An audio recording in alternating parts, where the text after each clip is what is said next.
দর্শক, আজ আপনাদের সাথে আছি আমি মনজুর আল মতিন।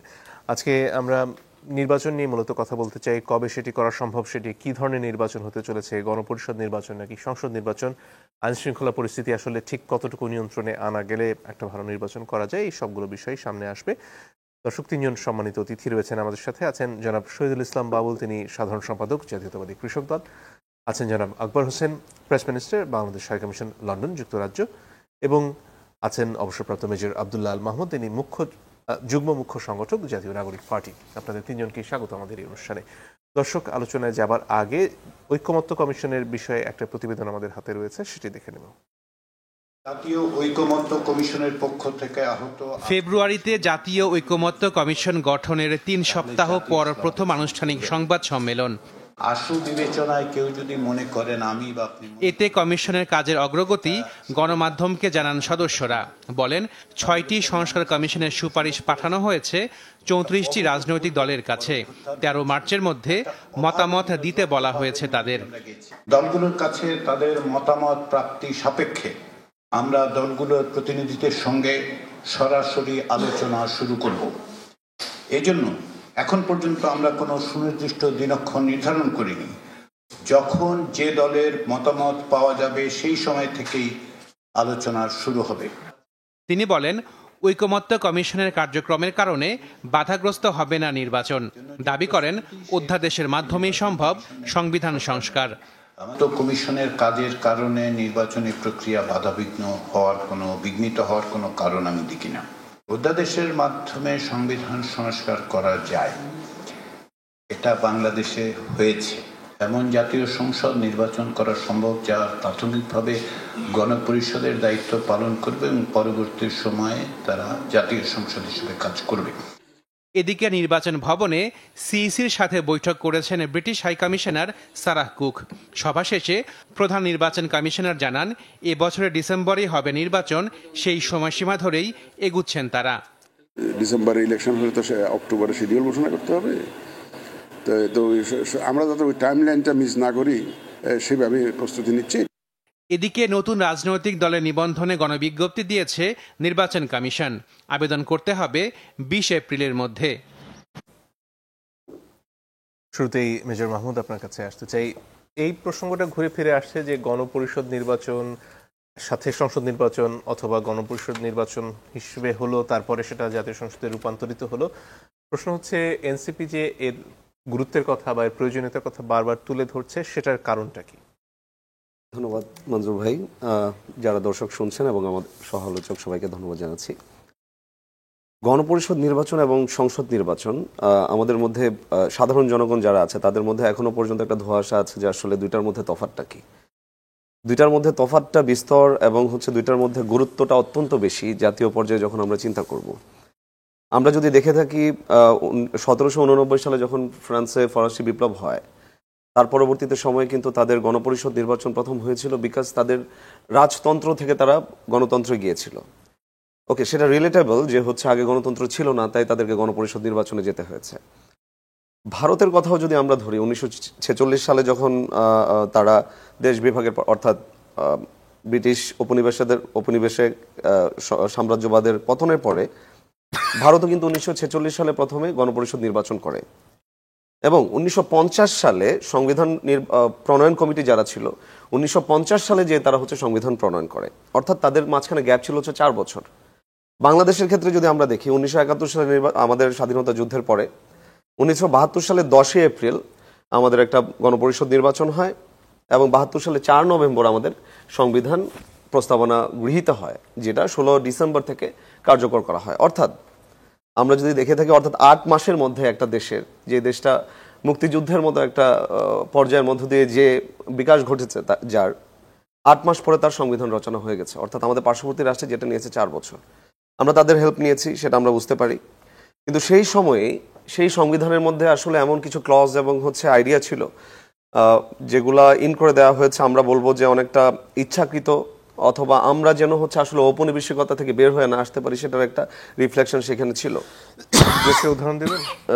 যেমন আমরা যদি ধরে থাকি একটা জিনিস, দেখেন, আমার এখানে যে রাজনৈতিক দলগুলো সরকার গঠন করবে, তাদের যিনি প্রধান থাকবেন তিনি যতবার সম্ভব তারা প্রধানমন্ত্রী হিসেবে থাকতে পারবেন, আবার দলীয় প্রধানও থাকতে পারবেন। অর্থাৎ কোনো কনফ্লিক্ট অফ ইন্টারেস্ট বলে কোনো কিছু নাই এখানে। আমি দলীয় প্রধান, আমি রাষ্ট্রপ্রধান। আবার যেই দল সরকার গঠন করবে তার কোনো সংসদ সদস্য যখন প্রস্তাবনা ভোট হবে সংসদের মধ্যে, তারা না ভোট দিতে পারবে না। যদি না ভোট দেওয়া হয় সেক্ষেত্রে তাকে সংসদ সদস্য পদ বাতিল করা হবে। এটা তো প্রথমেই আমি যখন আমার জনগণের কথা বলছি, আমি যখন আমার আসনের জনগণের অধিকার নিয়ে কথা বলবো আমি সংসদের মধ্যে, আমার অধিকারটাই তো প্রথমে আসলে এখানে কবজিভূত করা আছে। আমি নিজেই বলতে পারবো না হ্যাঁ অথবা না, আমাকে হ্যাঁ যেটা সে হ্যাঁই বলতে হবে, না যেটা সেটা না বলতে হবে। এটা একটা বড় ধরনের বাধা। সো এই ব্যাপারগুলো যদি আমরা দেখি সেই ক্ষেত্রে আমাদের যে সংবিধান আছে সেই সংবিধানটা যেই সময় তৈরি করা হয়েছিল অত্যন্ত ভঙ্গুর একটা সময় এবং অত্যন্ত স্বল্প সময়ের মধ্যে করা হয়েছে। সেইখানে জনগণের যে চাহিদা সেই চাহিদাটা নেওয়া হয় নাই। 1972 সালের 10 এপ্রিল যখন গণপরিষদ নির্বাচন করা হয় তার পূর্বে জনগণের কোনো মতামত নেওয়া হয় নাই, যেটা ডকুমেন্টেড আছে। যে সংবিধান প্রণয়ন কমিটি ছিল তারা হচ্ছে একসাথে বসে ভারতের সহযোগিতায় আমরা সেটা প্রণয়ন করি। সংবিধান জনগণের জন্য, সেই সংবিধানের মধ্যে যদি জনগণের আশা, জনগণ একটা দেশকে কিভাবে দেখতে চাচ্ছে, সরকার কিভাবে পরিচালিত হবে সেটা দেখতে চাচ্ছে, তার যদি একটা প্রতিফলন নাই থাকে সেই সংবিধান তো আমার জনগণের স্বার্থের সাথেই সাংঘর্ষিক।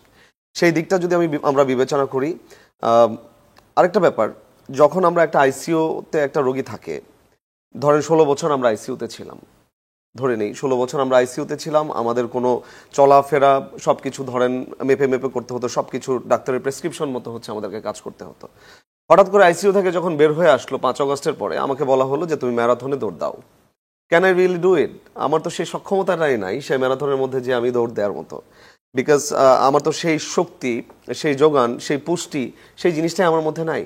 আমার সংবিধান যেটার চর্চাই করা হয় না বিগত 16 বছর ধরে, এবং অনেক ক্লজ আছে যেগুলো সাংঘর্ষিক, এবং সাংঘর্ষিকতার আরও একটা বড় জিনিস হচ্ছে যে আমাদের সবচেয়ে বড় দল বর্তমানে যারা আছেন বিএনপি, তারাই হচ্ছে 70টার মতো ক্লজ পেয়েছেন যেগুলোতে তারা মনে করছে যে এখানে চেঞ্জ করা প্রয়োজন।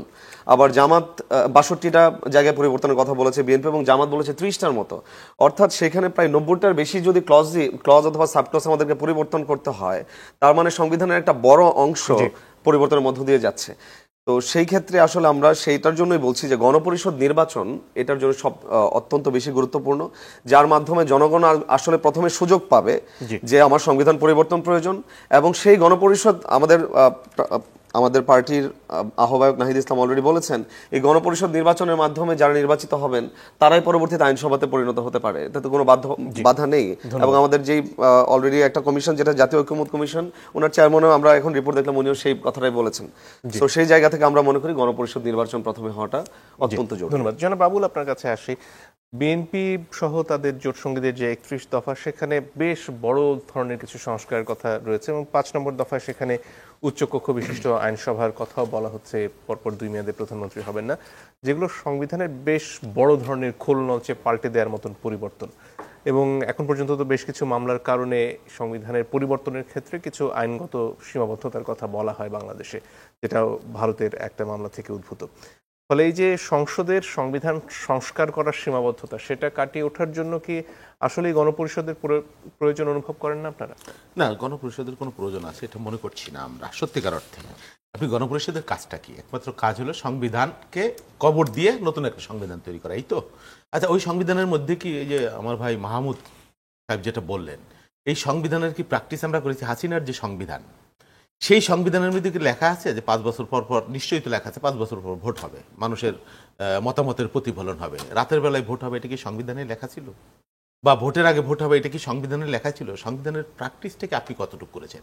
হ্যাঁ, গণবিরোধী কিছু ধারা হাসিনা এর মধ্যে ঢুকিয়েছে এই কয়েক বছরে, কেয়ারটেকার প্রভিশনকে বিলোপ করে দিছে অনেকগুলা। আপনার এই সংবিধানে ঠিক আছে, বিএনপি 62 দিছে, জামাত 30টা দিছে সংসদ। হ্যাঁ, এখন এই যে এই সংবিধানের মধ্যে তো আপনার বেশিরভাগ 2/3 বা 4 ভাগের 3 ভাগই আপনি বিদ্যমান সংবিধান থেকেই নিতে হবে। তো সংবিধানটা কি? সংবিধান একটা লিখিত পুস্তক, তার তো নিজস্ব কোনো শক্তি নাই।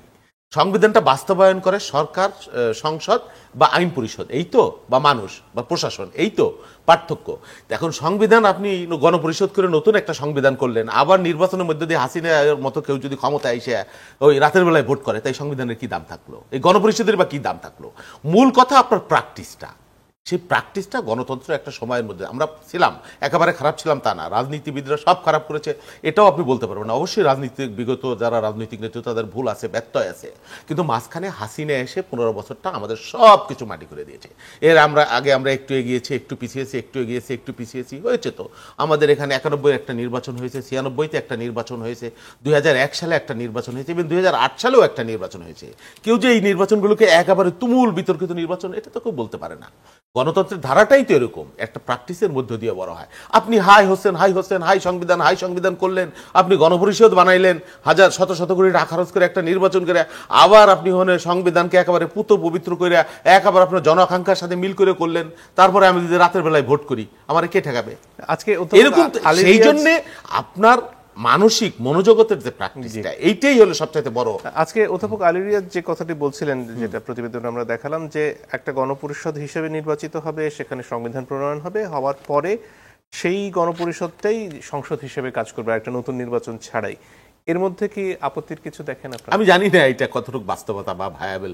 এটা তো এক ধরনের সংসদ নির্বাচনই, হ্যাঁ, আইন পরিষদীয় নির্বাচন তো হোক, এর মধ্যে আমার বিরাট কোনো পার্থক্য হতে পারে নট দ্যাট। শোনেন, আপনি গণপরিষদের কাজটা হলো সংবিধান প্রণয়ন করা, এই তো। আপনি হয় এই সংবিধানকে মাটির তলে চাপা দিয়ে দিবেন, নতুন করে লিখবেন, এই তো। আর না হলে আপনি এই সংবিধানের মধ্যে যে গণবিরোধী, সব যে গণবিরোধী আছে তা তো না, তাকি আছে তা তো নাই। হ্যাঁ, তাহলে এই সংবিধানের 60টা 70টা 80টা বা 50টা বা 40টা ধারা আপনি পরিবর্তন করবেন, এই তো পার্থক্য। হ্যাঁ, তো সেটা সংসদ কেন করতে পারে না, কেন করতে পারবে না?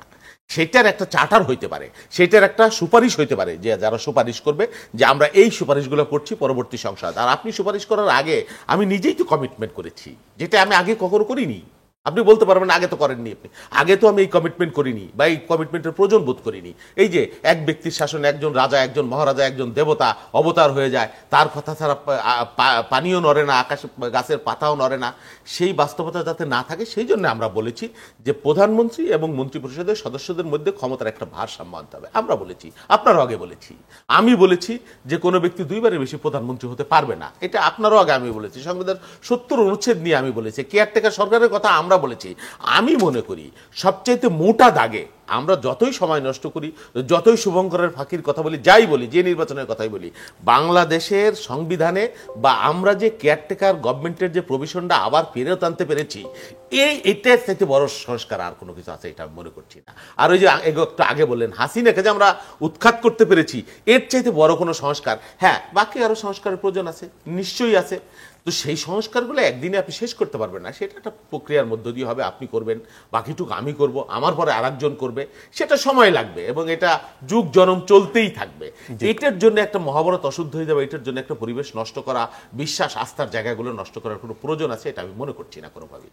এখানে ঐকমত্য কমিশনের তরফ থেকে আজকে বলা হলো যে সংস্কার এবং নির্বাচনের মধ্যে কোনো সংঘাত নেই, এবং তারা বিভিন্ন রাজনৈতিক দলের কাছ থেকে জানতে চেয়েছেন যে আসলে তারা কি কি মনে করেন, এবং যারা আগে প্রতিবেদন দেবেন তাদের সাথে আগে আলোচনাটা শুরু হবে। এই ব্যাপারে এই কথাগুলোই আমরা বলছি যে সংস্কারের সাথে নির্বাচনের কেন ব্যত্যয় হবে, তফাৎ হবে, বৈরিতা হবে, এটা তো হবার কথা না। সংস্কারের জায়গায় সংস্কার চলবে, নির্বাচনের কাজের জায়গায় নির্বাচন চলবে, সিইসি যেটা বললেন, এবং সরকারের এটা তো একটা মীমাংসিত বিষয়, আমি মনে করি একেবারে কাছাকাছি একটা বিষয়। এখন একটা রোডম্যাপের প্রয়োজন, যেটা হলে মানুষের মধ্যে অস্থিরতা, রাজনৈতিক কর্মীদের মধ্যে, দেশের মানুষের মধ্যে যে সংস্কারেরও একটা রূপরেখার প্রয়োজন আছে, একটা রোডম্যাপের প্রয়োজন আছে, নির্বাচনের একটা রোডম্যাপের প্রয়োজন আছে, সব মিলে। তাহলে দেখবেন যে অনেক সংখ্যা, অনেক মানে কি বলে ধূম্রজাল, এগুলা পরিষ্কার হয়ে যাবে। জি, ধন্যবাদ। জনাব আকবর হোসেন, আপনার কাছে আসি।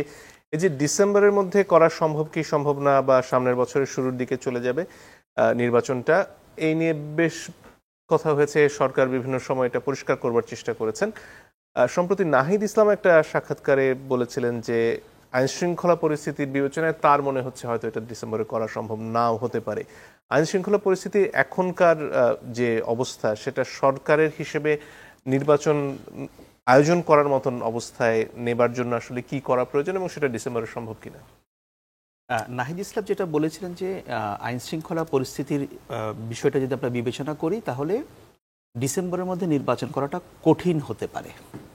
উনি অসম্ভব বলেন নাই। হ্যাঁ, অসম্ভব বলেন নাই, এটা উনি হয়তো ওনার একটা এটা অবজারভেশন উনি বলেছেন।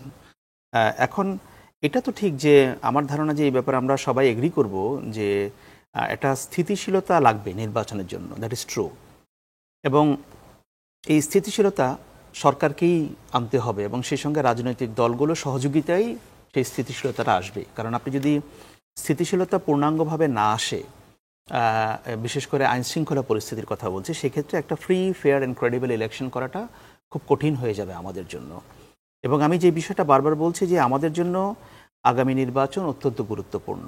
বাংলাদেশে গত দুটো সাধারণ নির্বাচন হয়নি এবং আন্তর্জাতিক সম্প্রদায় বাংলাদেশের দিকে তাকিয়ে আছে যে এই নির্বাচন কিভাবে অনুষ্ঠিত হবে এবং সেটা কতটা ক্রেডিবল ইলেকশন হয়। এবং বাংলাদেশের দিকে কিন্তু পুরো বিশ্বের একটা ফোকাস আছে, বিশেষ করে পশ্চিমা বিশ্বের। সুতরাং আমরা যদি একটা ভালো পরিবেশে একটা ক্রেডিবল ইলেকশন করতে না পারি, এটা আমাদের সামনের জন্য ভালো হবে না। এই ব্যাপারটাতে আমাদের সতর্ক থাকতে হবে। আরেকটা বিষয় হচ্ছে যে আমাদের জন্য এটা দুর্ভাগ্য যে এই যে বাংলাদেশের 54 বছরের ইতিহাসে আমরা পরপর দুটো সাধারণ নির্বাচন আমরা করতে পারিনি। পরপর দুটো, আপনি খেয়াল করবেন বাংলাদেশের ইতিহাসটা যদি আপনি দেখেন, কখনোই কিন্তু পরপর দুটো সাধারণ নির্বাচন আমরা করতে পারিনি। আপনি আমি 90-এর আগের কথা তো বাদই দিলাম, তখন তো নির্বাচন বলে কিছু ছিল না। 90 যখন হলো, 96-তে আসলো আবার নির্বাচন হওয়ার কথা, সেখানে আবার তত্ত্বাবধায়ক সরকারের প্রসঙ্গ আসলো। একটা মাঝখানে একটা ছোট আকারের একটা নির্বাচন হলো যেটা নিয়ে বিতর্ক আছে, পরে আওয়ামী লীগ ক্ষমতা আসলো। কিন্তু আমাদের পরপর দুটো হয় নাই। এরপর আবার 2001 সালে ইলেকশন হলো, আবার 2006 সালে এসে আমরা হোঁচট খেলাম, আবার সেনা সমর্থিত তত্ত্বাবধায়ক সরকার হলো। আচ্ছা, সেটা হলো, আবার 2014 সালে দেখেন একই অবস্থা। সুতরাং এটা আমাদের জন্য দুর্ভাগ্য যে আমাদের গণতান্ত্রিক প্রক্রিয়ার কোনো ধারাবাহিকতা নাই। এবং আমি মনে করি এদেশের মানুষের আকাঙ্ক্ষাটা হচ্ছে যে গণতান্ত্রিক প্রক্রিয়ার একটা ধারাবাহিকতা আমাদের লাগবে। এবং আমরা যদি একটা পিসফুল ট্রান্সফার অফ পাওয়ার এটা নিশ্চিত করতে না পারি, অর্থাৎ যদি ক্ষমতার হস্তান্তরটা যদি ঠিকভাবে না হয়, তাহলে আমরা যত কিছুই বলি না কেন, যত সংস্কার, যত কিছু কথা বলি না কেন, এগুলো কখনোই সাস্টেইনেবল হবে না। কিন্তু আপনি যদি পিসফুল ট্রান্সফার অফ পাওয়ার এটা নিশ্চিত করতে পারেন, তাহলে আমরা এখন যে সমস্যাগুলোর কথা বলছি তার 60% দেখবেন এগুলো এমনিতেই ধীরে ধীরে চলে যাবে। এটা হচ্ছে প্রথম কথা। এখন এবারকার গণ অভ্যুত্থানের প্রেক্ষাপটে মানুষের কিছু আশা আকাঙ্ক্ষাও আছে। এখন এটা নিয়ে বিতর্ক আছে, অনেকেই বলেন যে আচ্ছা, গণ অভ্যুত্থান কি নির্বাচনের জন্য হয়েছিল? কেউ বলে গণ অভ্যুত্থান তো মানবাধিকারের জন্য হয়েছিল, কেউ বলে গণ অভ্যুত্থান মত প্রকাশের স্বাধীনতার জন্য হয়েছিল, কেউ বলে গণ অভ্যুত্থান আমি ফেসবুকে কথা বলতে পারতাম না সেজন্য হয়েছিল, কেউ বলে গণ অভ্যুত্থান এত লোকজনকে মেরে ফেলেছিল সেজন্য হয়েছিল। সবগুলো সঠিক, কারণ যত মানুষ রাস্তায় নেমেছে, যে যার যার পার্সপেক্টিভ থেকে রাস্তায় নেমেছে, এবং যেহেতু এদেশের মানুষ এটাকে সম্ভব করেছে, সুতরাং মানুষের মধ্যে একটা এক্সপেকটেশন তৈরি হয়েছে যে ঠিক আছে, সুযোগটা যেহেতু আমরা পেয়েই গেলাম, সো ওয়াই নট আমরা একটু ট্রাই করে দেখি। যেই কারণে সংস্কার বা ইত্যাদি এই বিষয়গুলো সামনে এসছে। এবং আমিও এটা মনে করি, যেটা সরকারও বারবার বলছে, সংস্কার এবং নির্বাচন, চিফ অ্যাডভাইজার নিজেও বলেছেন যে দুটার মতো চলবে, কোনো অসুবিধা নাই। তাহলে কি এটা ধরে নেওয়া যেতে পারে যে সংস্কার কমিশন বা ঐকমত্য কমিশন এগুলো নতুন নির্বাচিত সরকার আসার পরেও একইভাবে তাদের কাজ চালিয়ে যেতে পারবেন? দেখেন, এখানে যে এই যে জাতীয় ঐকমত্য কমিশনটা কেন গঠন করা হয়েছে, আমি হয়তো এটা আমি বলতে পারবো না, আমি গভর্নমেন্টের পলিসি মেকিংয়ে নাই, বাট আমি এটা ধারণা করি যে এখানে তো যে কোনো এখন এক্সিস্টিং পলিটিক্যাল পার্টিস যেগুলো আছে, সংবিধান নিয়ে তারা বিভিন্ন রকমের মত দিচ্ছে, সংস্কার নিয়ে তারা বিভিন্ন রকমের মতামত তুলে ধরছে। সবার মতামত একরকম হবে না, এটাই স্বাভাবিক, এটাই হওয়ার কথা। এবং গভর্নমেন্টটা হয়তো এটাকে একটা আঁচ করতে পারছে, অ্যান্টিসিপেট করতে পারছে যে যেহেতু সবার মতামত একরকম হবে না, সো আমাদের এখানে একটা কনসেনসাস প্রয়োজন। সো ওই যে সবগুলো মতামতকে একসঙ্গে নিয়ে যে আমরা কতটুকু রাখতে পারবো এবং কতটুকু বাদ দিব, সেটাকে নেওয়ার জন্যই এই জাতীয় ঐকমত্য কমিশন গঠন করা হয়েছে। এবং এখানে একটা জিনিস পরিষ্কার, যে যা কিছু হবে, আমার ধারণা জাতীয় ঐকমত্য ছাড়া কোনো কিছু হবে না এবং সেটা হওয়া উচিত না। এবং এই জন্যই জাতীয় ঐকমত্য কমিশনটা গঠন করা হয়েছে। কারণ আপনি যদি দেখেন, এই সংবিধান নিয়ে একটা অবজেকশন তো আছেই। বিএনপি অনেকগুলো প্রস্তাব দিয়েছে, জামায়াতে ইসলামী দিয়েছে, অন্যরাও দিয়েছে। এখন এই সংবিধানের যে 1/3 আওয়ামী লীগ ক্ষমতা আসার পরে অপরিবর্তনীয় করে রাখা হয়েছিল, কার স্বার্থে? আওয়ামী লীগের নিজের স্বার্থে। আমরা তখন বলতাম, অনেকে বলতো যে এটা সংবিধান ছিল না, এটা ছিল আওয়ামী লীগের গঠনতন্ত্র। অর্থাৎ আওয়ামী লীগ যেভাবে ভাবতো, সংবিধানটাকে তারা সেভাবেই করে নিয়েছে। শেখ হাসিনার মনে হতো যে আচ্ছা, এটা যোগ করে দাও, এটা বিয়োগ করে দাও, ঠিক সেভাবেই হয়েছে। আপনারা দেখেছেন 2013 সালে যখন সংবিধান সংশোধন করা হয়। এখন প্রশ্ন হচ্ছে, এখানে শুধু একটা পরিবারকে প্রোটেক্ট করার জন্য, একটা পার্টিকে প্রোটেক্ট করার জন্য এই সংবিধানটাকে, সুতরাং এই সংবিধানের যে একটা বড় ধরনের কাটছাটের প্রয়োজন আছে, তাতে তো কোনো সংশয় নাই, তাতে কোনো সন্দেহ নাই, কারোরই সন্দেহ নাই। সুতরাং আমার মনে হয় যে এখানে এই জায়গাটার মধ্যে আমরা কিভাবে একটা ঐক্যমত্য প্রতিষ্ঠা করতে পারি, যে সামনের দিনগুলোতে। এখন গণপরিষদ নাকি নির্বাচন, সেটা এখন আমাদের যখন এই জায়গাটাকে ডিসাইড করতে হবে ঐক্যমতের ভিত্তিতে, যে আমরা আসলে আমাদের পারপাসটা কি, আমরা কি এই সংবিধানটাকে পুরোপুরি বাদ দিতে চাই নাকি সেখানে একটা সংস্কার আনতে চাই। যদি এইখানে আমরা ঐক্যমত্যটা প্রতিষ্ঠা করতে পারি, তাহলে মনে হয় যে সাধারণ নির্বাচন নাকি গণপরিষদ নির্বাচন, ওই বিতর্কেরও সুরাহা হয়ে যাবে। জি, ধন্যবাদ। একটা বিরতির সময় হয়ে গেছে, দর্শক একটু পরে ফিরে আসছি, আশা করি সাথে থাকবেন।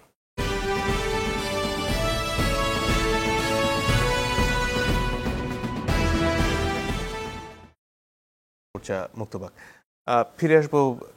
মাহমুদ, আপনার কাছে এই যে জুলাই অভ্যুত্থান, সেটা নিয়ে এখনো আন্তর্জাতিক মহলে প্রচুর আলোচনা রয়েছে, জাতিসংঘের মহাসচিবও আসছেন সামনে। এর মধ্যে ভলকার টার্ক একটা সাক্ষাৎকারে বলেছেন যে এই সময়ে সেনাবাহিনীকে তিনি বলেছিলেন যে এই ব্যাপারে তাদের যে ভূমিকা, সেটার সাথে জাতিসংঘের শান্তিরক্ষা মিশনে তাদের যে অবস্থান, তার একটা যোগাযোগ থাকতেও পারে। এই ধরনের আলোচনা আমরা 1/11-এর সময়ও একটা শুনেছিলাম। এই যে এই সময় আসলে কি ঘটেছিল এবং সেটার ব্যাপারে আইএসপিআর আজকে তাদের অবস্থান জানিয়েছে যে তারা এই ব্যাপারে কোনো কিছু অবগত করে, সরকারকে যদি কোনো ধরনের চাপ দেওয়া হয়ে থাকে সেটা হতেও পারে। এই পরিস্থিতিগুলোতে আসলে এই গণঅভ্যুত্থানের যে প্রকৃত চরিত্র, সেটাকে আমরা উপস্থাপন করতে পারছি, কারণ এখন পর্যন্ত নানান ধরনের প্রচার প্রপাগান্ডা অব্যাহত রয়েছে এবং সাম্প্রতিক সময়ে হিজবুত তাহরির তাদের যে সমাবেশ করেছে, সেটার কারণে আন্তর্জাতিক গণমাধ্যমে এটাকে আবারও একটা ইসলামপন্থীদের উত্থান হিসেবে দেখানোর একটা প্রয়াস রয়েছে। আমাদের এটা অনস্বীকার্য যে জুলাই আগস্ট রেভলিউশনের সময়, আমরা যদি বলি জুলাইয়ের শেষের দিকে এবং অগাস্টের প্রথম কয়েকটা দিন, সেনাবাহিনীর যে ভূমিকা ছিল, আমি লাস্ট আমাদের একটা ফোরাম যখন চীনমৈত্রী সম্মেলন হয় সেখানে আমি বলেছিলাম, রেভলিউশনের পরে প্রথম কিছুদিন সবাই সেনাবাহিনীকে বাহবা দিয়েছে এবং পরবর্তীতে তাদেরকে নিয়ে বিভিন্ন রকম সমালোচনা করা শুরু করেছে। আমি এটা মনে করি এটা অন্য দেশের ম্যান্ডেট, আমাদের পার্শ্ববর্তী রাষ্ট্রের ম্যান্ডেট, যে বাহিনীকে জনগণের সামনে বা রাজনৈতিক দলের সামনে যদি ফেস টু ফেস করে দেওয়া যায়, দেশের একটা গৃহযুদ্ধের মতো অবস্থা হয়ে যায় এবং সেটার সুযোগ নিয়ে অনেকে চট করে ঢুকে যাওয়ার একটা চান্স থাকে। বাট ভলকার টার্ক যে কথাটা বলেছেন, সেনাবাহিনীকে বার্তা দিয়েছেন এবং সেনাবাহিনী আইএসপিআর একটা সংগঠন যেটা কিনা ধরেন তারা যেই কথাটা বলে সেটা আমরা ফ্যাক্ট হিসেবে নেই। সো তাদের বার্তাটাও তারা পরিষ্কার করেছেন যে সেনাবাহিনী সরাসরি এরকম কোনো রকম বার্তা পান নাই ওনার কাছ থেকে। সরকারের কাছে যদি দেওয়া হয়ে থাকে, প্রেক্ষাপটটা যদি আমরা চিন্তা করি সেই সময় সরকার পেলেও তো সেই নিউজটা অফকোর্স বাহিনীকে দিবে না যে হচ্ছে আপনারা যদি জনগণের পক্ষে চলে যান, সরকারের কথা না শুনেন, দমন পীড়নে অংশগ্রহণ না করেন, তাহলে আপনাদের মিশন ক্যান্সেল হয়ে যেতে পারে। এই বার্তাটা অফকোর্স আর্মির কাছে পৌঁছাবে না। কিন্তু আমরা যদি খেয়াল করে দেখে থাকি, দুই একটা বিচ্ছিন্ন ঘটনা বাদে 21 তারিখের পরেও 20-এর পরেও যখন সব জায়গায় আন্দোলন তুঙ্গে, তখনও দু একটা বিচ্ছিন্ন ঘটনা বাদে আমি বলে নিচ্ছি, বাকি সব জায়গায় কিন্তু সেনাবাহিনী সরাসরি দমন পীড়নে কোনোভাবে অংশগ্রহণ করে নাই। এবং 3 তারিখে সেনানিবাসে যে বৈঠক ঘটেছিল, আমরা যেটা শুনে থাকি যে হচ্ছে ভলকার টার্কের যেই বার্তাটা, সেটা আমরা শুনে থাকি যে 4 তারিখে এসেছিল, এরকম একটা খবর পাওয়া যায়।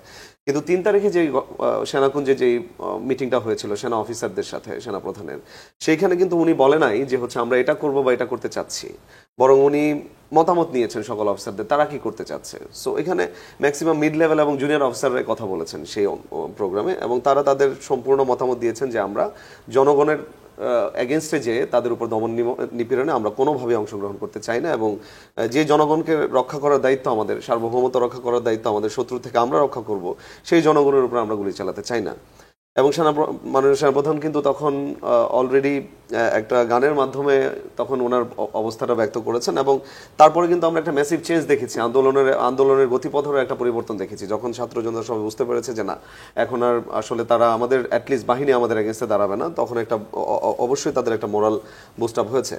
সো সেই ক্ষেত্রে যদি আমরা বলি আসলে যে বাহিনীর ভূমিকাকে এখানে সরাসরি আমার মনে হয় একজন ব্যক্তি বিশেষ যিনি এই বার্তাটা দিয়েছেন, ওনার অফিস থেকে সেই বার্তাটা সরাসরি আসে নাই বিগত 8 মাস ধরে।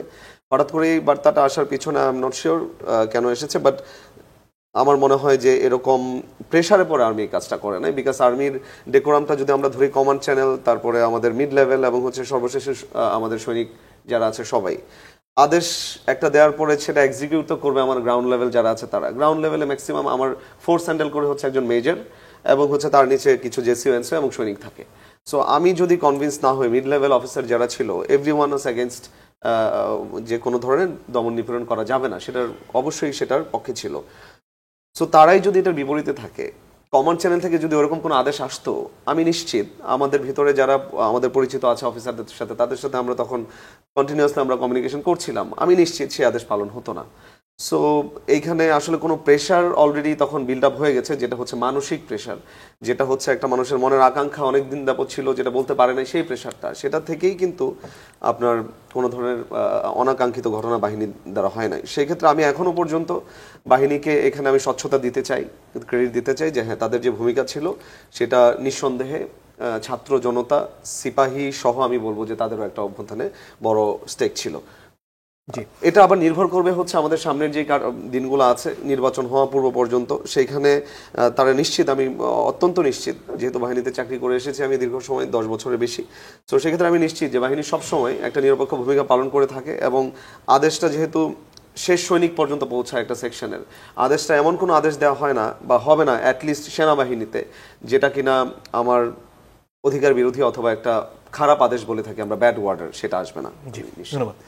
জনাব আকবর হোসেন, আপনার কাছে আসতে চাই, এই যে হিজবুত তাহরীরের মতন যে সংগঠনগুলো যেগুলো নিষিদ্ধ, তাদের যে প্রকাশ্য কর্মকাণ্ড সাম্প্রতিক সময়ে, এটা নিয়ে আন্তর্জাতিক গণমাধ্যম, বিশেষ করে ভারতীয় গণমাধ্যমে এই আলোচনা হচ্ছে যে বাংলাদেশের এখনকার অবস্থায় নিষিদ্ধ সংগঠনগুলোকে আসলে এক ধরনের সুযোগ দেয়া হচ্ছে আবারও তাদের মাঠ পর্যায়ে কার্যক্রম চালাতে। গার্ডিয়ানের প্রতিবেদনের মধ্যে তার খানিকটা উল্লেখ রয়েছে।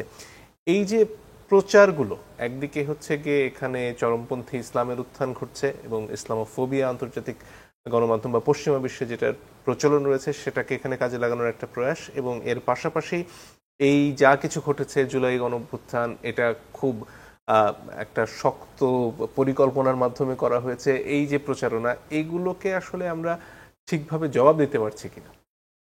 দেখুন, আমার ধারণা যে ইন্টারন্যাশনাল কমিউনিটি বুঝে গেছে যে বাংলাদেশের প্রেক্ষাপটটা কি, কোন প্রেক্ষাপটে এখানে পরিবর্তনটা হয়েছে, এবং ভারত যখন বিষয়টাকে এইভাবে চিত্রিত করতে চায় তখন আমার কাছে অনেকটা হাস্যকর মনে হয়। যেই দেশের একটা সরকার, ভারতের সরকার, গত 10 বছর ধরে দে আর ইন্সপায়ার্ড বাই নাজিস, আমরা যেটাকে নাৎসি বাহিনী বলি, হ্যাঁ, তাদের অনুপ্রেরণা কিন্তু নাৎসিদের দ্বারা তারা অনুপ্রাণিত। এই যে বিজেপি সরকার এবং আরএসএস, তারা সেম, তারা সেখানে শত শত মুসলিমকে হত্যা করে, মসজিদ জ্বালিয়ে দিয়ে, মুসলিমদের বাড়িঘর ডেমলিশ করে দিয়ে, সেখানে একটা উগ্র হিন্দু জাতীয়তাবাদ ক্রিয়েট করে তারা বাংলাদেশের ব্যাপারে এখানে এক্সট্রিমিজম গ্রো করছে। এই কথা বলার আগে ভারতের আয়নায় নিজের চেহারা দেখা দরকার, যে ভারতকে এখন পুরো বিশ্বে সবাই চেনে যে this force is inspired by Nazi, তাদের মতাদর্শটা সেটাই। যাই হোক, তারা তাদের কথা বলবে, তারা বাংলাদেশকে নানাভাবে আন্তর্জাতিকভাবে তুলে ধরার চেষ্টা করবে, সেটা করতে পারে। এবং সেই সঙ্গে আওয়ামী লীগের যারা লোকজন আছে বিভিন্ন জায়গায় পালিয়ে আছে, তারাও বিভিন্ন সোশ্যাল মিডিয়াতে আমি দেখছি তারা সক্রিয় হচ্ছে। তাদের এখন একমাত্র এই বিষয় হচ্ছে যে বাংলাদেশকে কিভাবে, বাংলাদেশ উগ্রপন্থার দিকে যাচ্ছে এটাকে চিত্রিত করা। কারণ আপনি দেখেন যে ওয়েস্টার্ন কমিউনিটি যেটা বুঝতে পারছে, এটা হচ্ছে একটা গণ অভ্যুত্থান পরবর্তী অবস্থা। আপনি দেখেন একটা দেশে 1500-র বেশি মানুষের হত্যাকাণ্ডের মধ্য দিয়ে সেখানে একটা গণ অভ্যুত্থান হয়েছে, এবং এই গণ অভ্যুত্থানের সঙ্গে রাষ্ট্রের প্রতিটা জায়গা ভেঙে চুরে তছনছ হয়ে গেছে, প্রতিষ্ঠানমূলত কিছু নেই। আমি জানি আপনি সুপ্রিম কোর্টের আইনজীবী, হ্যাঁ, সুপ্রিম কোর্টের তৎকালীন প্রধান বিচারপতি পর্যন্ত পালিয়ে গিয়েছিলেন, এটা আমরা পত্রিকায় দেখেছিলাম, না? এবং আরও বিভিন্ন জায়গায় পুলিশ নাই, বিচার বিভাগ নেই, কোনো কিছু নাই। সো এটা আপনাকে খেয়াল রাখতে হবে যে এটা আমার ধারণা যে আন্তর্জাতিক সম্প্রদায় রিয়েলাইজ করে, দেশের মানুষও বলছে বিভিন্ন জায়গায় যে এই অবস্থাটা কি, একটা রাষ্ট্র যখন ভেঙে টুকরো টুকরো হয়ে যায়, মানে রাষ্ট্রের প্রতিষ্ঠানগুলো, প্রফেসর ইউনুস গার্ডিয়ানকে ইন্টারভিউতে বলেছেন যে এই টুকরোগুলোকে সব জায়গায় একসঙ্গে এনে এটাকে একত্রিত করা হচ্ছে। সো এখানে আপনি কোনো ড্রামাটিক চেঞ্জ আপনি আশা করতে পারবেন না। এটা ট্রু যে অনেকেই এই পরিস্থিতির সুযোগ নিচ্ছেন, সেটা নিতেই পারেন, এবং এখানে আপনি যখন অর্ডারটাকে রেস্টোর করার চেষ্টা করবেন, এই অর্ডারটা রেস্টোর করতে আপনার একটু সময় লাগবে। কারণ এখানে আপনাকে দুটো বিষয়, যে এত রক্তের বিনিময়ে যখন আমরা এই জায়গাটাতে এসে পৌঁছেছি, সেখানে আমরা কিন্তু শক্তি প্রয়োগ করে আবার সমাজকে মানে পূর্বের জায়গায় বা আরও ভালো জায়গায় নিয়ে যাওয়ার জন্য যে অবস্থা আমরা তৈরি করতে চাইব, সেটা আবার হিতে বিপরীত হয় কিনা এটাও আপনাকে মাথায় রাখতে হবে। অত্যন্ত সাবধানে এখানে পা ফেলার বিষয় আছে। এবং আপনি দেখেন পৃথিবীর যতগুলো সমাজে এই ধরনের গণ অভ্যুত্থানের মাধ্যমে সরকারের পরিবর্তন হয়েছে, সেখানে কিন্তু একটা বড় ধরনের রাজনৈতিক অস্থিরতা তৈরি হয়ে গেছে। কারণ একটা দীর্ঘ সময় ধরে যখন একটা অটোক্রেসি থাকে, এক নায়কতন্ত্র বা একদলীয় শাসন থাকে, সেখানের আপনার স্ট্রাকচারগুলোকে এমনভাবে তৈরি করা হয়, তখন তো সেই অটোক্রেটের সঙ্গে সেই স্ট্রাকচারটাও চলে যায়, বিদায় হয়ে যায়, এবং এই স্ট্রাকচারটাকে আপনাকে আবার রিবিল্ড করতে হয়। এবং আমি মনে করি যে এখন আমাদের রিবিল্ড করার প্রক্রিয়া চলছে। আমরা অলরেডি 7 মাসের মধ্যে আছি, এবং আপনি দেখেন যে এখনো পর্যন্ত আপনি যদি দেখেন ইন্টারন্যাশনাল মিডিয়াতে, আমি বলবো যে ভারতের মিডিয়া ভারতের মতো কাজ করছে, they have their own political agenda. But আপনি যদি ব্রিটেন, আমেরিকা বা ইউরোপের মিডিয়াগুলো দেখেন, তারা কিন্তু বাংলাদেশকে নিয়ে এখনো পর্যন্ত নেগেটিভলি কোনো কিছু উপস্থাপন করছে না, কারণ তারা জিনিসটাকে বুঝতে পারছে। এবং যতজনই বাংলাদেশে আসছে, আপনি গত 7 মাসে বাংলাদেশে যত সংখ্যক পশ্চিমা সাংবাদিক ভিজিট করে গেছে, সাংবাদিক, মানবাধিকার কর্মী, গত 16 বছরে আপনি এটা পাননি। এই তো কয়েকদিন আগে 2জন সাবেক মার্কিন রাষ্ট্রদূত এসেছিলেন, একজন উইলিয়াম বি মাইলাম, তাদের মধ্যে একজন অত্যন্ত সুপরিচিত। তারা 2জন বলেছেন যে আওয়ামী লীগ সরকারের সময় তাদেরকে 10 বছর ভিসা দেওয়া হয়নি। জি, এখানে গার্ডিয়ানের প্রতিবেদনের প্রসঙ্গ যেহেতু আসলো, সেখানে ডোনাল্ড ট্রাম্পের অ্যাডমিনিস্ট্রেশনের সাথে বর্তমান প্রধান উপদেষ্টার সম্পর্ক উন্নয়ন এবং সেখানে ব্যবসায়িক সম্পর্ক স্থাপনের বিষয়গুলো এসেছে, স্টারলিংকের প্রসঙ্গ এসেছে। আপনার কি মনে হয় ডোনাল্ড ট্রাম্প যেহেতু পরপর 2বার বা 3বার বাংলাদেশে ওই $29 মিলিয়ন পাঠানোর বিষয়টি এনেছেন সামনে, এটা কি নেহাত কাকতালীয় ঘটনা যে তিনি এই ব্যাপারটি সামনে এনেছেন, না এর পেছনে লবিস্ট ফার্ম বা অন্য কোনো শক্তি রয়েছে, এবং সেখানে আসলে বর্তমান সরকার যথেষ্ট করতে পারছে কি এই সম্পর্ক পুনঃপ্রতিষ্ঠার ক্ষেত্রে? আমি তো এখনো পর্যন্ত যেটা দেখছি যে মার্কিন যুক্তরাষ্ট্রের সঙ্গে বাংলাদেশের সম্পর্কের বড় ধরনের কোনো হেরফের হয়নি। বড় ধরনের সামান্যতম কোনো হেরফের হয়নি। কারণ হচ্ছে যে ডোনাল্ড ট্রাম্পের আমি কথাগুলো দেখেছি, উনি এই কথাগুলো অনেক র্যান্ডমভাবে বলেছেন। এমন না যে উনি বাংলাদেশকে টার্গেট করে বলেছেন। তারা ইউএসএইডির ফান্ডিং নিয়ে কথা বলছিলেন, সেখানে তিনি একটা উদাহরণস্বরূপ হয়তো এরকম কথা বলেছেন। এখন তাদের ভিতরে কি আছে সেটা তো আমরা জানি না, কিন্তু আপনি দেখেন যে নিউ আমেরিকান অ্যাডমিনিস্ট্রেশন তারা যেটা চাচ্ছে যে তারা পৃথিবীর বিভিন্ন দেশের সঙ্গে তারা চায় যে আমাদের একটা বাণিজ্যিক সম্পর্ক থাকুক। This is very clear. হ্যাঁ, ডোনাল্ড ট্রাম্পের আর অন্য কোনো চাওয়া নাই। ডোনাল্ড ট্রাম্প কোনো দেশে এসে তাদের সেই দেশে হস্তক্ষেপ করার জন্য তার কোনো আগ্রহ নেই। উনি আর উল্টো চাইছেন যে ইউক্রেন এবং রাশিয়ার যুদ্ধ বন্ধ করার জন্য। এগুলো তো পজিটিভ সাইন। সুতরাং এখানে দেখেন একটা জিনিস আমি যেটা মনে করি যে মানে এখানে ওই আশঙ্কাটা থাকে যে মার্কিন যুক্তরাষ্ট্র এখানে হাত গুটিয়ে নিলে এটা পুরোপুরি ভারতের যে করায়ত্ত হয়ে যায় কিনা, সেই প্রসঙ্গটা বোধহয় অনেকে তুলছে। হ্যাঁ, এই বিষয়টা দেখুন, দেখতে হবে এরকম, ভারত তো আওয়ামী লীগ সরকারকে টিকিয়ে রাখতে চেয়েছিল গত 16 বছর, তাই না? সর্বতোভাবে সহায়তা দিয়েছিল, এমন কোনো সহায়তা নাই যেটা ভারত করে নেই আওয়ামী লীগ সরকারকে। কিন্তু তারপরেও তো এই দেশের মানুষ সেই শৃঙ্খল বা সেই অবস্থাটা ভেঙে তারা বেরিয়ে এসছে, সেখানে ভারত কিছু করতে পারে নাই। এখন আমাদের সামনে করণীয়টা কি? আমরা তো চাই এমন একটা বাংলাদেশ যেটা হবে ডেমোক্রেটিক এবং স্টেবল বাংলাদেশ, স্থিতিশীল যেটা আমরা বলি, পরমত সহিষ্ণু বাংলাদেশ। এবং আমরা যদি এই ক্রাইটেরিয়াগুলো আমরা ফুলফিল করতে পারি, ইন্টারন্যাশনাল কোনো ফোর্স নাই যে আমাদেরকে এসে বলবে যে তোমরা এগুলো কেন করছো। কারণ কেউ আমাদেরকে বলবে যে তোমরা গণতন্ত্র প্র্যাকটিস করছো কেন, তোমরা হিউম্যান রাইটসকে রেসপেক্ট করছো কেন। যখন আমার এগুলো থাকবে না, তখনই তো আমাকে প্রশ্ন করার সুযোগ তৈরি হবে। সুতরাং আমার মনে হয় আমরা যদি এগুলো এস্টাবলিশ করতে পারি, এখানে ভারত এখানে অত্যন্ত নগণ্য বিষয় যে তারা কোনো কিছু এখানে ম্যানিপুলেট করে পশ্চিমাদের কাছে বাংলাদেশকে ভিলিফাই করতে পারবে, এটা আমার কাছে মনে হয় না। জি, ধন্যবাদ। জনাব বাবুল, আপনার কাছে ফিরে আসতে চাই। বিএনপির 31 দফায় একেবারে প্রথমেই অন্তর্ভুক্তিমূলক, বৈষম্যবিহীন এবং সম্প্রীতিমূলক রাষ্ট্রের কথা বলা হচ্ছে। সাম্প্রতিক সময় নারীদের অধিকার, বিশেষত ধর্ষণের ঘটনাগুলো যদি আলাদা করে আইন শৃঙ্খলার বিষয় হিসেবে দেখি, এর বাইরেও নারীদের তাদের মতো করে পথ চলায় বাধা দেওয়ার ঘটনা এবং তাদের উপরে আরেকজনের দৃষ্টিভঙ্গি বা ধর্মীয় মূল্যবোধ চাপিয়ে দেওয়ার বিষয়গুলো সামনে আসছে। এই যে সমাজের একেবারে মৌলিক জায়গায় পরিবর্তনের কথা আপনারা বলছেন, এটার জন্য আপনাদের চিন্তাটা কি দীর্ঘমেয়াদী? না, এটা দীর্ঘমেয়াদী চিন্তা। একটা হলো আইন করতে হবে আপনাকে, প্রচলিত আইনের মধ্য দিয়ে একটা প্রতিষ্ঠা করা, তাদেরকে এগিয়ে আনা পিছিয়ে পড়া জনগোষ্ঠী হিসেবে। আর একটা হলো আপনার সামাজিক আন্দোলন বা মনস্তাত্ত্বিক যে রেভলিউশন, কালচারাল রেভলিউশন, এটা লাগবে। এটা একদিনে হয়ে উঠবে, নট দ্যাট। এই যে দেখেন নারী শিক্ষা, প্রথমত কিন্তু শিক্ষা, এই যে নারী শিক্ষার অগ্রসর, কিশ্চিন আই ওয়ালিক নামে একজন ওয়ার্ল্ড ব্যাংকের কান্ট্রি ডিরেক্টর ছিলেন এই বাংলাদেশে 91 to 96 বিএনপির যখন গভর্নমেন্ট, ওই সময় বেগম খালেদা জিয়ার সরকারের একটা ভূমিকা ছিল যে নারীদেরকে বিনা বেতনে 10ম শ্রেণী পর্যন্ত অধ্যয়নের সুযোগ দেওয়া হবে। এটা কিন্তু বিএনপির প্রথম সরকার। ছাত্রী উপবৃত্তি, তারপরে ছাত্রীদের কি শিক্ষা উপবৃত্তি, হ্যাঁ, নারীদের জন্য নানান ধরনের কর্মসূচি। এবং ওই সময় যে একটা রেভলিউশন তৈরি হইলো মেয়েদের স্কুলে যাওয়ার, আপনি গ্রামে গঞ্জে যদি যান আপনি দেখবেন, আমরা তখনই দেখছি, সেটার ফল কিন্তু এখন কিছুটা হলে বাংলাদেশের নারীরা যত পশ্চাৎগামী ছিল, সেই বেগম রোকেয়া তখন থেকে শুরু করে যত পশ্চাৎগামী ছিল, নারীরা কিন্তু উঠে আসছে। হ্যাঁ, তুলনামূলক আরও উঠে আসার প্রয়োজন ছিল, সেটা বাস্তবতা। নারীরা উপেক্ষিত, নিরাপত্তাহীন। আমরা সম্প্রতি চায়না করে আসলাম, সেখানে মেয়েরা যে পরিমাণ পরিশ্রম করছে, কাজ করছে, হ্যাঁ, মানে এটা তো একটা অকল্পনীয় ব্যাপার, পুরুষদের চাইতেও ক্ষেত্র বিশেষে বেশি। এবং নিরাপত্তা, তাদের পর্যাপ্ত নিরাপত্তার দেয়া, এই যে নিরাপত্তার যে ব্যাপারটা, একটা হলো আপনাকে সুরক্ষা দেওয়া, হ্যাঁ, প্রশাসনিকভাবে আইন করে সুরক্ষা দেওয়া, আরেকটা হলো আপনার সামাজিক একটা বাস্তবতা তৈরি করা বা একটা কালচারাল রেভলিউশন বা মাইন্ডসেট তৈরি করা। আমাদের মতো এরকম জনবসতি সম্পন্ন একটা দেশে এটা খুব সহজ ব্যাপার না, একদিনে হবে না।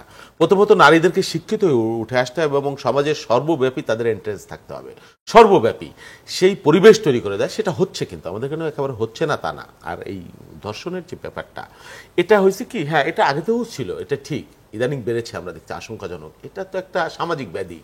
এখন এটা আপনি কিভাবে এটাকে আপনি কন্ট্রোল করবেন, এটা নিয়ে আমার মনে হয় সমাজ বিজ্ঞানীদের গবেষণা বা কাজ করবার ব্যাপার আছে। শুধুমাত্র আইন করে এটা হবে না, হ্যাঁ, আইনও করতে হবে এবং বিচারটাকে দ্রুততম সময়ে, এটা যত দ্রুততম সময়ে এটা করা যায় একটা বিশেষ এই ট্রাইব্যুনাল করে, সেটা যদি করা যায় আমার মনে হয় এটা কমে আসবে। হ্যাঁ, এবং নারীদের সুরক্ষার ব্যাপারটা রাষ্ট্রকে, সরকারকে, আমরা ভাববো নিশ্চয়ই আমাদের যদি নতুন সরকার আসে, বিগত দিনেও আমরা করেছি নারীদের এগিয়ে আনবার জন্য, আগামী দিনেও নারীদেরকে কিভাবে এগিয়ে আনা যায়, পশ্চাৎগামী যারা রয়েছে বা তাদের অধিকার কিভাবে সুপ্রতিষ্ঠিত করা যায়, ইভেন কি পরিবারে, এই যে আমরা পরিবারতন্ত্র বলি, আমাদের একটা ঘোষণা আছে কিন্তু 31 দফার মধ্যে, আপনি খেয়াল করেছেন কিনা, যে পরিবার, যে পারিবারিক কার্ড তৈরি হবে সেটা কিন্তু নারীর নামে তৈরি হবে ওই পরিবারের। হ্যাঁ, সেই ব্যবস্থাও কিন্তু আমরা রেখেছি। সেই পুরুষতান্ত্রিকতার বিরুদ্ধে আমার মনে হয় এটাও একটা ভূমিকা রাখবে। সংস্কার প্রসঙ্গে ফিরে আসতে চাই। সেখানে যেভাবে এখন ঐকমত্য কমিশনের তরফ থেকে আপনাদের মতামতের জন্য বলা হয়েছে, সেটা ফেরত দিলে মানে আপনাদের মতামতটা জানানোর পরে আলোচনাটা শুরু হবে।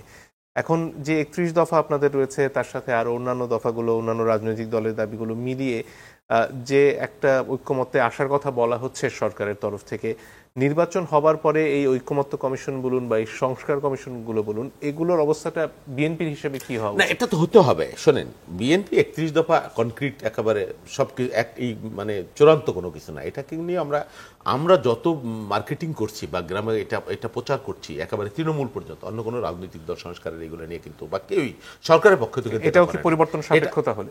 হ্যাঁ, নিশ্চয়ই এটাও পরিবর্তন হবে। এটা তো চূড়ান্ত কোনো কিছু না। বলা হয়েছে এর মধ্যে সংযোজন হতে পারে, বিয়োজন হতে পারে, হ্যাঁ, এবং চূড়ান্তভাবে সেটা একটা রূপ দাঁড়াতে পারে। আপনিও আপনার মতামত দিতে পারেন, সকলেই দিতে পারবে। এটা আমরা দিয়েছি যে এটা আমাদের প্রস্তাবনা, হ্যাঁ, এটা চূড়ান্ত কোনো কিছু না।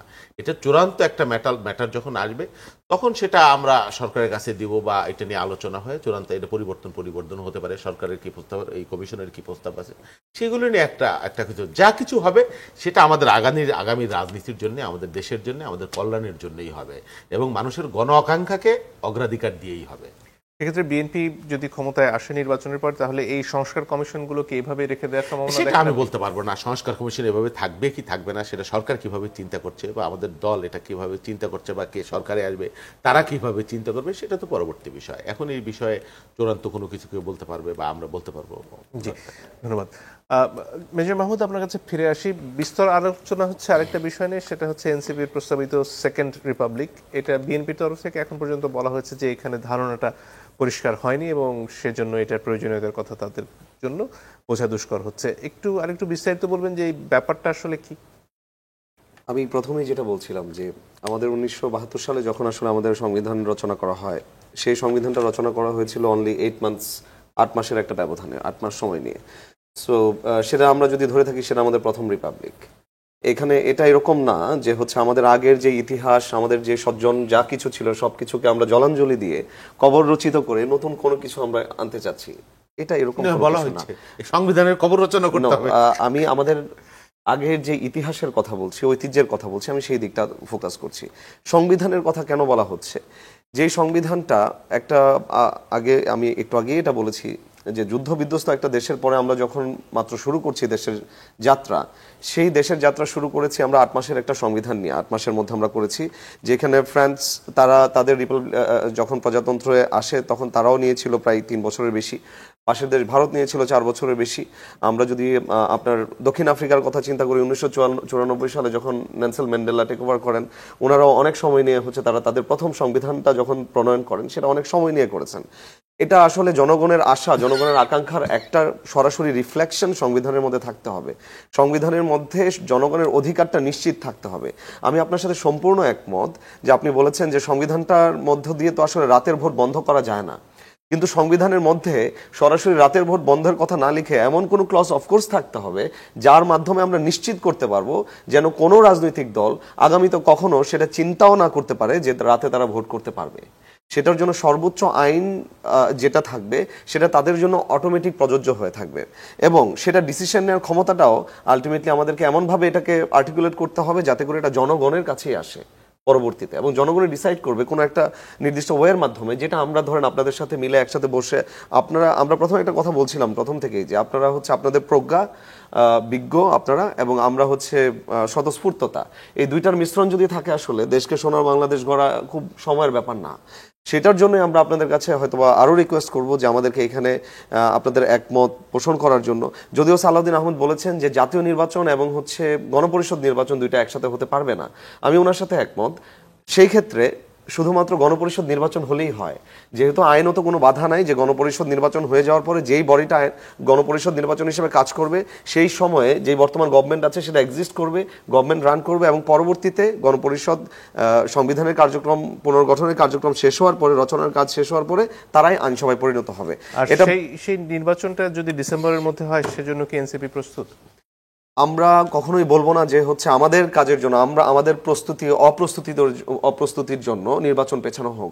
এটাও একটা গণতান্ত্রিক অপচর্চা বলে আমি মনে করি। আবার আমরা এটাও কখনো এক্সপেক্ট করব না যে অন্য দল কোনো যারা আছেন তারাও এটা চাপায় দিবে যে এর মধ্যেই নির্বাচন হতে হবে। সেটাও গণতান্ত্রিক অধিকারটাকে রহিত করে চাপিয়ে দেওয়া আমি মনে করি। সো সরকার যদি মনে করে যে ডিসেম্বরের মধ্যেই নির্বাচন হতে হবে, আমি মনে করি সেটাতে আমাদের অবস্থান অবশ্যই দল থেকে পরিষ্কার করা হবে, কিন্তু সেটাতে আমাদের বড় কোনো অপোজিশন থাকবে বলে আমি মনে করি না। যদি জনগণ চায় নির্বাচন ডিসেম্বরের মধ্যে হতে হবে, আমরা জনগণের যেটা চাবে আমরা সেটার সাথে একমত। আর যদি জনগণ চায় যে আপনার নির্বাচন পরবর্তীতে হবে, সেটার সাথে আমরা একটা ছোট উদাহরণ যদি দেই আপনি অনুমতি দিলে, সম্প্রতি ইনোভেশন যে একটা স্ট্যাটিস্টিক্স শো করেছে সোশ্যাল মিডিয়াতে, সব জায়গায় এসেছে 10,600 জনের একটা স্যাম্পলিং নিয়ে। স্যাম্পলিং অ্যামাউন্ট ইজ গুড, সেখানে যে জেন্ডার, তারপর ডেমোগ্রাফি অথবা জিওগ্রাফি যেটা নিয়েছে সেটাও তারা স্পষ্টভাবে উল্লেখ করেছে। কিন্তু প্রথমত একটা সায়েন্টিফিক রিসার্চ ইনস্টিটিউট যারা সায়েন্স নিয়ে এতদিন রিসার্চ করেছে, তাদের মাধ্যমে আসলে ডেমোক্রেসি নিয়ে রিসার্চ করাটা, সেটা প্রথমে তাদের ডিসক্লেমারটা হয়তো বা ওইরকম ভাবে তাদের রিপোর্টে আসে নাই ফার্স্ট অফ অল। আর আমি প্রথম ওই রিপোর্টের মধ্যে একটা জিনিস ছিল যে তাদের প্রথম যে জিনিসটা ছিল আইন শৃঙ্খলা এবং দ্রব্যমূল্য, এবং শেষের যেই দুইটা জিনিস ছিল সেটা রাজনৈতিক সংস্কার এবং সাংবিধানিক সংস্কার। সো এটাতেই কিন্তু আসলে একটা কনফ্লিক্ট, বড় ধরনের মানুষের আশার এবং প্রত্যাশার একটা বড় ধরনের কনফ্লিক্ট আসে। সেটা কি হতে হবে সেটা হয়তো আমি যদি জিজ্ঞেস করি ইনোভেশন বা যারা করেছেন তারা কি বলতে পারবেন কিনা যে শহীদ যারা হয়েছেন এই আন্দোলনে 1000-এর অধিক, তাদের পরিবারের কাছে কি এই যখন স্ট্যাটিস্টিক্স নেওয়া হয় তাদের কাছে যাওয়া হয়েছিল কিনা? সাইদের বাবার পরিবারের কাছে যাওয়া হয়েছিল, জাবেরের পরিবারের কাছে যাওয়া হয়েছিল, যে বাচ্চাটা ছাদে খেলতে যে মারা গেছে, যেখান থেকে আমি আসলে অনুপ্রাণিত হয়ে আন্দোলনের সাথে একাত্মতা পোষণ করেছি, সেই সময় থেকে যে বাচ্চাটা ছাদের থেকে আপনার গুলি খেয়ে মারা গেল, তার পরিবারের কাছে যাওয়া হয়েছে কিনা সেটাও ইম্পর্টেন্ট, বিকজ এটা একটা রেভলিউশন ছিল, মানুষের রক্তের মধ্য দিয়ে এসেছে, যারা রক্ত দিয়েছে তাদের রিফ্লেকশনটা এখানে অত্যন্ত জরুরি বলে আমি মনে করি। জনাব বাবুল, আপনার কাছে ফিরে আসি। সেকেন্ড রিপাবলিক প্রশ্নে আসলে বিএনপির অস্পষ্টতা বলুন বা বিরোধিতা বলুন, সেটা কোথায়? আচ্ছা, এই যে তাত্ত্বিক আলোচনা, সেকেন্ড রিপাবলিক, গণপরিষদ নির্বাচন, বাংলাদেশের কয়জন মানুষ বুঝে আপনি বলেন এই সময়ে, এই বাস্তবতায় যারা ভোট দিবে তারা কি চায়, এটা আপনি কিভাবে জাজ করবেন বা মূল্যায়ন করবেন? এটা তো একটা নতুন বাস্তবতা। শোনেন, এই যে বললো না আমাদের ভাই কি সংবিধানের কি রাতের ভোটের কথা লেখা নাই, সেই পথ আমরা তৈরি করব। আপনি কিভাবে তৈরি করবেন রাতের ভোটের কথা? সংবিধানের কি হাত আছে, পা আছে, না বন্দুক আছে সংবিধানের হাতে? সংবিধানের হাতে কিছুই নাই। এই যে আমরা কেয়ারটেকারের প্রভিশনটা তৈরি করলাম, ছিল না, হ্যাঁ, এটা একটা বিরাট অসুবিধা ছিল আমাদের জন্য। আপনি একটা পথ শুধু তৈরি রাখেন, এই কেয়ারটেকার সরকার যে গঠিত হবে, ইলেকশন কমিশন যে গঠিত হবে, তারা যে নির্বাচন করবে এর মধ্যে কেউ যাতে হাত ঢোকাতে না পারে। এইবারও তাই হবে, পরের বারও তাই হবে, তারপরে বারও তাই। এই জায়গাটা সমস্ত প্রতিবন্ধকতা অব্লিগেশন যা আসে আপনি পরিষ্কার করে দেন। বাংলাদেশের সংস্কারের 70-80% এখানেই নিহিত আছে। সেই জায়গাটা কিন্তু আমরা অ্যাচিভ করে ফেলছি অলরেডি। যে একটা কেয়ারটেকার সরকার গঠিত হবে এবং সেই সরকার কোনো দলীয় মোড়কে হবে না, এবং তারা যে ইলেকশন কমিশন করবে তাদেরকে এম্পাওয়ার্ড করতে হবে, তাদের নিজস্ব সেখানে কি কি অব্লিগেশনস আছে যে এখানের মধ্যে কেউ হাত ঢুকাইতে পারবে না। সেটা নিয়ে যে বিরোধটা ছিল, বিশেষত বিচার বিভাগকে এখানে অন্তর্ভুক্ত করা, সাবেক প্রধান বিচারপতিদের যেহেতু আনা হতো, বা নিরপেক্ষ ব্যক্তিদের খোঁজা, তার গ্রহণযোগ্যতা নিয়ে যে সমস্যা আমরা পড়েছি, তার সমাধানটা কোথায়? তার আপনি শতভাগ সমাধান আপনি আশা করতে পারবেন না। একেবারে নিশ্ছিদ্র নিরাপত্তা তৈরি করবেন বেহুলার বাসর ঘরের মতো, ওইটা আপনার কোনোদিনই হবে না। আপনি যতই সংস্কার করেন, আপনি কতটুকু বেশিরভাগ অর্জন করতে পারলেন কেন? আর এটা আমরা বললাম না, এটা তো একটা পরীক্ষিত গবেষণালব্ধ ব্যাপার যে একদিনই আপনার গণতন্ত্র একেবারে পাতাল থেকে আকাশে উঠে যাবে না। এটা একটা নিয়মিত প্র্যাকটিসের মধ্য দিয়েই অর্জন হবে। মোটা দাগে আমি কি অর্জন করতে পারলাম, একটা সুন্দর ভোট হতে পারলো কিনা, এবং যারা নির্বাচিত হবে পরবর্তীতে তারা প্রভাব বিস্তার করতে পারে কি পারে না, এই ফাঁক ফোকরগুলো আপনি বন্ধ করলে আপনি দেখবেন আস্তে আস্তে এটা একটা গ্র্যাজুয়ালি আপনার গণতন্ত্র বা মানবাধিকার একটা অগ্রগতির দিকে যাবে। না হলে সব ফাঁপা বুলি হিসেবে আপনি যাই বলেন এগুলো কোনো কার্যকারিতা আছে আমি মনে করি। জনাব আকবর হোসেন, তাহলে দিনের শেষে কি ওই রাজপথে নেমে আসাটাই বাংলাদেশের মানুষের শেষ হাতিয়ার? এটা আসলে বন্ধ হওয়া দরকার, এবং এটা আমি যে জন্য শুরুতে বলছিলাম যে আমরা যদি একটা শান্তিপূর্ণ ক্ষমতা হস্তান্তরের যে প্রক্রিয়া এটাকে নিশ্চিত করতে পারি, তাহলে আমাদের দিন শেষে মারামারি হানাহানি করে একদল ক্ষমতা থেকে যাবে, তাদেরকে রাস্তায় সহিংসতা করে ক্ষমতা থেকে নামাতে হবে, তারা এসে আবার প্রতিশোধ নেবে, তাহলে তো আমরা আসলে আগাতে পারবো না, আমাদের এটা চলতে থাকবে এন্ডলেস। সুতরাং আমাদের একটা ওই প্রক্রিয়াটা আমাদের থাকতে হবে, শান্তিপূর্ণভাবে ক্ষমতা হস্তান্তরের প্রক্রিয়াটা থাকতে হবে। কেন আমরা অতীতে সেগুলো পারি নাই, ওগুলোরও বিশ্লেষণ থাকতে হবে, তাহলে পর আমরা সামনের দিকে এগোতে পারবো। এটাই আমার কাছে মনে হয়। যদি সেটা আমরা করতে না পারি, তাহলে তো আপনি একটা দেশ স্বাধীন হয়ে গেছে আজকে 55 বছর, কিন্তু এই হানাহানি তো চলছে, তাই না? এবং আপনি যদি সামনের দিকে তাকান, তাহলে কি এটা আরও চলবে? তাহলে এই দেশের তরুণ সমাজ যারা এই এত আকাঙ্ক্ষা, তাদের যে গণ অভ্যুত্থানে তারা অংশ নিয়েছিল, এদেশের মানুষ, এদেশের নারীরা সবাই, তারা কি চায়? তারা তো একটা পিসফুল বাংলাদেশ চায়। আমরা তো কেউ চাই না যে এই দেশে প্রতিবার ক্ষমতা দখল করার জন্য বা ক্ষমতা যাওয়ার জন্য বা ক্ষমতা থেকে নামানোর জন্য একটা সহিংস পরিবেশ পরিস্থিতি থাকতে হবে, একেবারেই না। আমরা যদি এটা করতে না পারি, আমার একটাই বিষয় এখানে, আমি বারবার বলছি যে আমরা যদি একটা শান্তিপূর্ণ ক্ষমতা হস্তান্তরের প্রক্রিয়া নিশ্চিত করতে না পারি, বাংলাদেশ কোনো কিছুই অ্যাচিভ করতে পারবে না, কিছুই পারবে না। আমাদের সামনে কোনো ভবিষ্যৎ নাই। জি, অনেক ধন্যবাদ আপনাদের তিনজনকেই। দর্শক, আপনাদেরকে ধন্যবাদ যারা এতক্ষণ আমাদের সাথে ছিলেন। আজকের মতো বিদায় নিচ্ছি।